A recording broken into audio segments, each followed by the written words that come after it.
Cuba's Minister of Energy and Mines, Vicente de la Olevi, announced the restoration of the national power grid after overcoming a new disconnection that affected the country on Wednesday.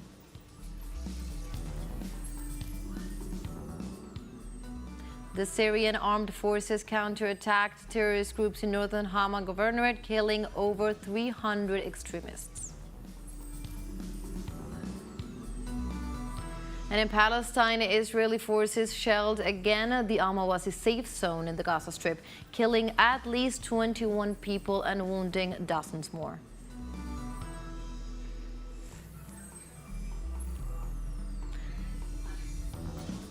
Belén de los Santos, I'm from the teleSUR studios in Caracas, Venezuela. We begin with the news. In Caracas, Venezuela, we begin with the news.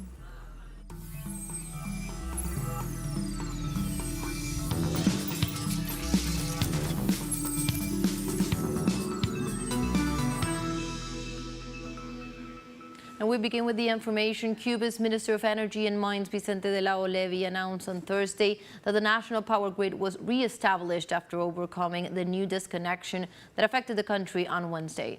The minister explained that all the units that were in the process of starting up have entered the grid except for Felton 1 and is expected to be synchronized in the next few hours. On the other hand, the deputy technical director of the Antonio Guiterres power plant, Roman Perez, informed that the problem with the automatic control had already been solved. The authorities also explained that the causes of this new disconnection of the national power grid are being investigated.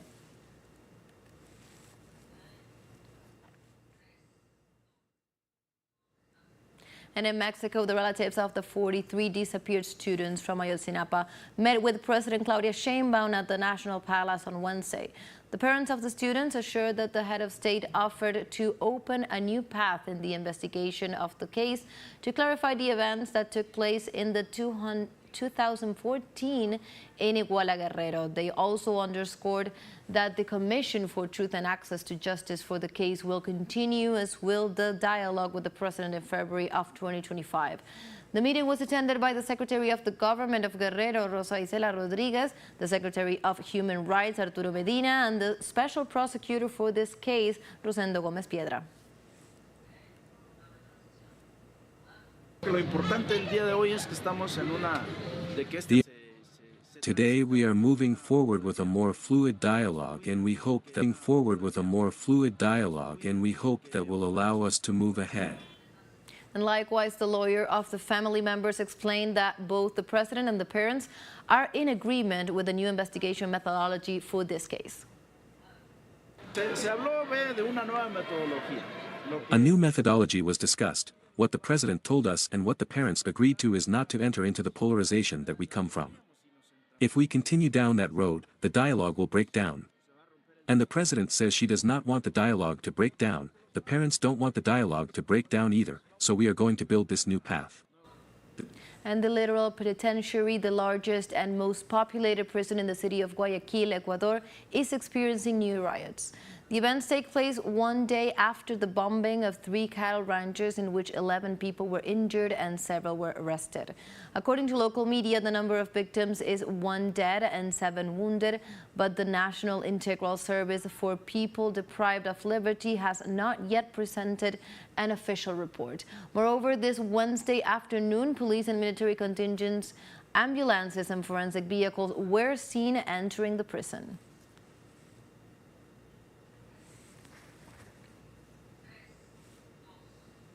Buenos Aires in Argentina decided in commissions to approve the bill to create the university ticket, a historical demand of the student movement. For now, in the capital, there is only an educational ticket for the initial primary and secondary levels of education, and the initiative seeks to extend this free transport ticket to all higher education. The student centers that participated in the plenary session of the commission celebrated the impulse of the project, but demanded that the ticket be universal in nature, since the initiative establishes, among other things, income limits that they consider to be restrictive.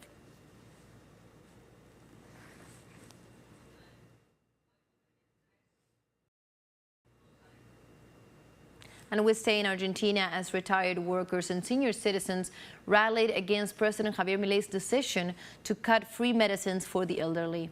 The plenary of retired workers summoned seniors to march onto the headquarters of the Comprehensive Medical Assistance Program, PAMI, across the country.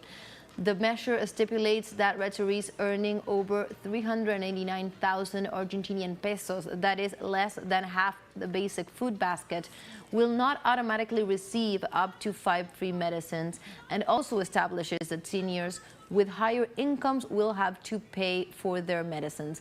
The elderly are among the sectors most affected by Milei's policies, who have received a sharp cut to their incomes in the first month of the libertarian government.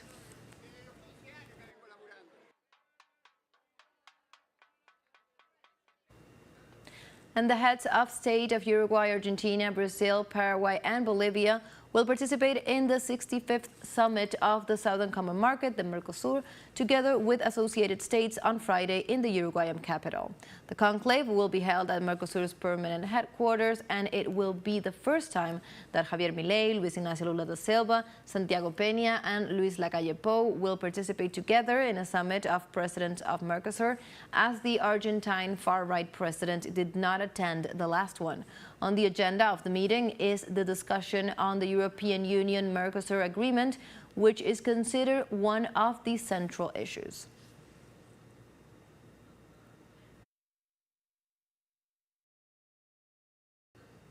And on Wednesday, Uruguay's electoral court proclaimed Yamandu Orsi of the brought from as president-elect of the South American country and Carolina Cose as the vice president. In the act of proclamation, the president of the court, Wilfredo Penco, read the corresponding act where it was ratified that the formula of Orsi and Cose was the winner of the ballot held on November 24th against the binomial Álvaro Delgado and Valeria Ripoll. After the proclamation, Orsi recalled the words sent to them by international leaders on the night the results were announced.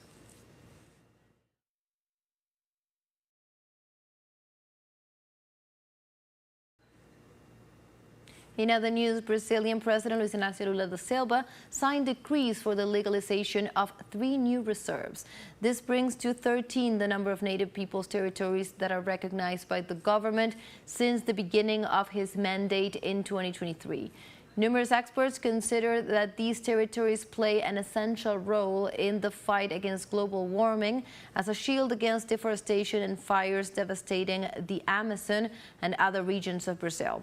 In April of 2023, Lula had already legalized by decree the first 6 reserves of his mandate, putting an end to a 5-year wait of the native peoples.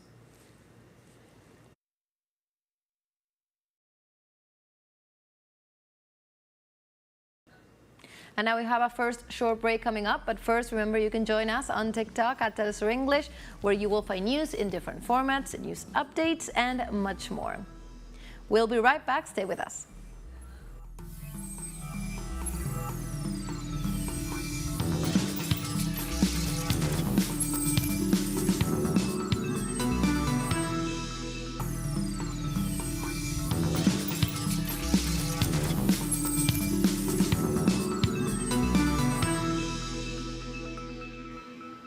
Welcome back from the south. The Syrian Armed Forces counterattack terrorist groups in northern Hama Governorate, where over 300 extremists were annihilated. This way, the nation's army neutralized a terrorist attack in the Jabal Zain al-Badin town in northern Hama early on Thursday, making the armed groups withdraw. In this regard, military sources indicated that the criminal group ambushed by the Syrian forces is the right arm of al-Qaeda in Syria. Concurrently, the joint Syrian-Russian Air Force artillery and missile units are shelling terrorist gatherings and convoys, causing numerous casualties and destroying a large part of their equipment and war machinery.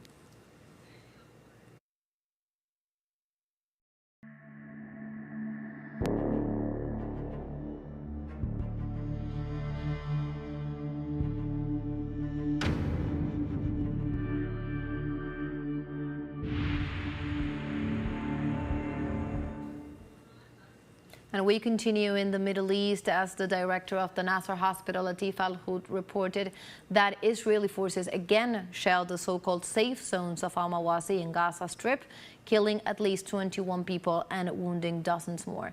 Palestinian and international organizations say that the majority of those killed and wounded are women and children.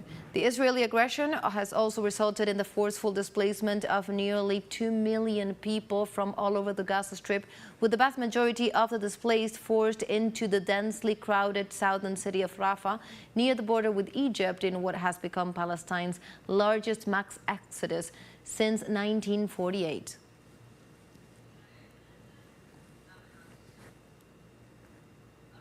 In this context, dozens of families in the northern Gaza Strip were displaced after the Israeli occupation army expelled them from schools that were used as improvised shelters.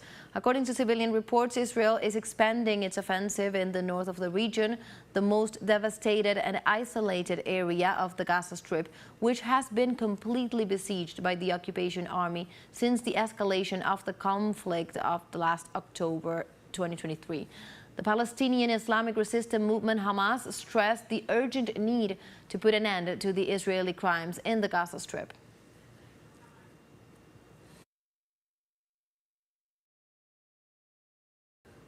And the United Nations Relief and Works Agency for Palestinian Refugees informed that families in Gaza are suffering due to a deplorable situation as a result of continued forced displacement and bombardment of their territory. On its official X account, the agency reaffirmed that families in Deir al-Balah and throughout the Gaza Strip continue to face dire conditions.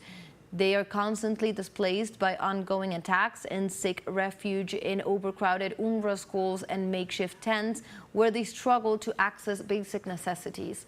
A ceasefire and unrestricted humanitarian access are now urgently needed to meet the growing needs.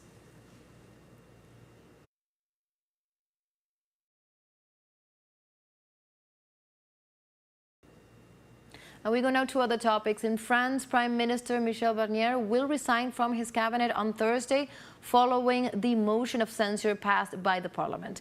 According to official sources, Barnier is expected to go to the Élysée Palace at 10 in the morning local time to present his resignation to President Emmanuel Macron.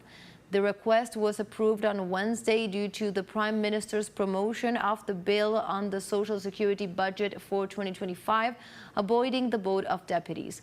Barnier's appointment as Prime Minister on September 5th sparked a series of civil protests after the French president refused to appoint Lucie Castex, the candidate of the New Popular Front.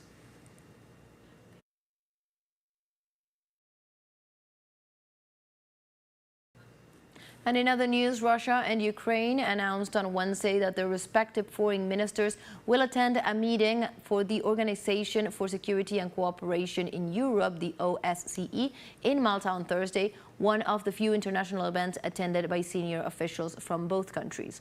The foreign ministers of the 57 OSCE member states are meeting for the 2 days in Malta to discuss the conflicts in the Middle East and Ukraine, and also the security situation in the Euro-Atlantic and Eurasian area.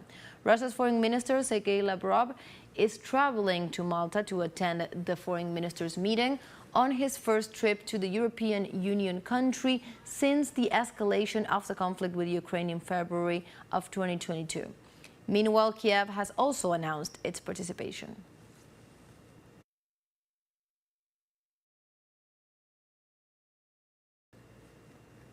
And the president of Ukraine, Volodymyr Zelensky, on Wednesday lashed out at Georgian authorities who are dispersing anti-government demonstrations and warned that his country is preparing a response with sanctions against Tbilisi. The protests in Georgia followed parliamentary elections and also the government's decision to freeze European Union joining negotiations until 2028. In this context, Zelensky stated that the current Georgian government is pushing the country into a clear dependence on Russia. He also stated that a legal response is being prepared and that he is working with European partners on concrete actions so that appropriate sanctioning decisions can be prepared.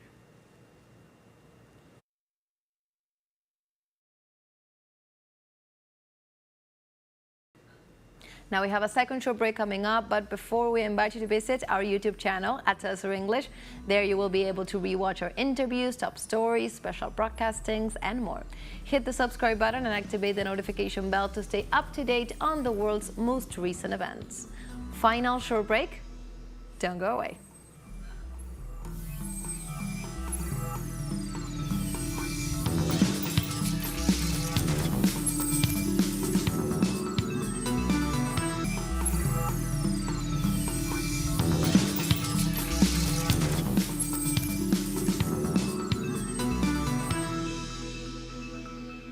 Welcome back to From the South.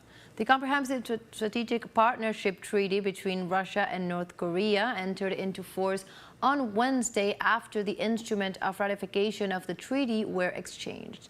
The treaty is a legal framework for implementing a long-range plan of cooperation. The North Korean Central News Agency stressed that it will help in the establishment of a multipolar world order free of hegemony. Moreover, the fourth article of the document states that if one of the countries is attacked, the other will immediately offer military assistance. It also provides for the deepening of cooperation in areas such as trade, economy, investment, science and technology, space, race, among others.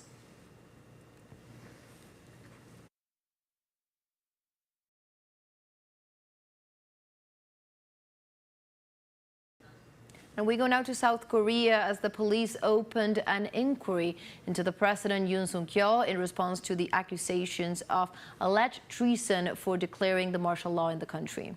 The investigation was initiated after 2 complaints against the president. One was filed by the minority opposition Rebuilding Korea Party, while the other was requested by 59 activists. The lawsuits charged not only Yoon, but also the now former defense minister, the army chief of staff, and the interior minister with treason and other offenses for their role in the declaration and subsequent lifting of the martial law. Likewise, 191 opposition parliamentarians presented to the National Assembly a motion to impeach the president, which could be voted on next Saturday.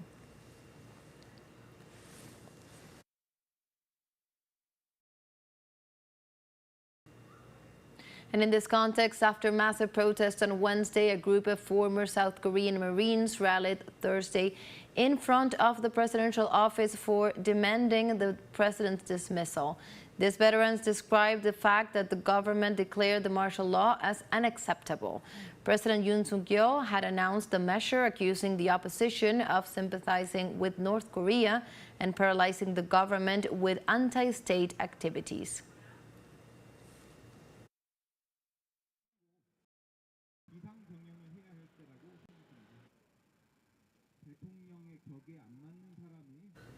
And in other news, China introduced new sanctions against 13 U.S. companies and 6 senior executives for supplying and selling arms to Taiwan.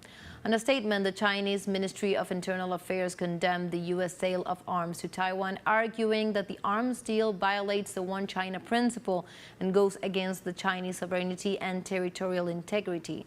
On November 30th, the U.S. Defense Ministry reportedly approved the sale to Taiwan of spare parts for F-16 fighters, electronic scanning radars, and other military equipment valued at $385 million.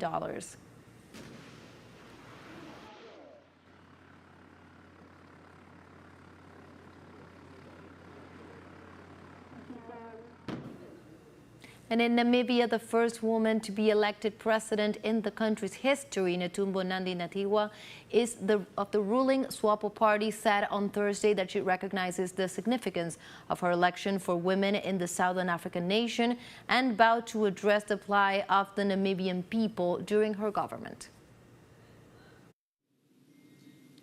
Comrades, fellow Namibians, as a woman, I am the first to admit that my election to hold the highest office in the land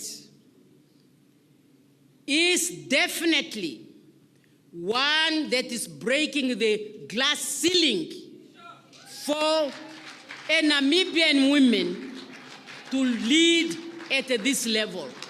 And I repeat, it's not going to be business as usual. We must have a radical shift in addressing the plight of our people, especially the downtrodden and the vulnerable communities. The time is now to address all known gray areas and challenges that we face without fear or favor.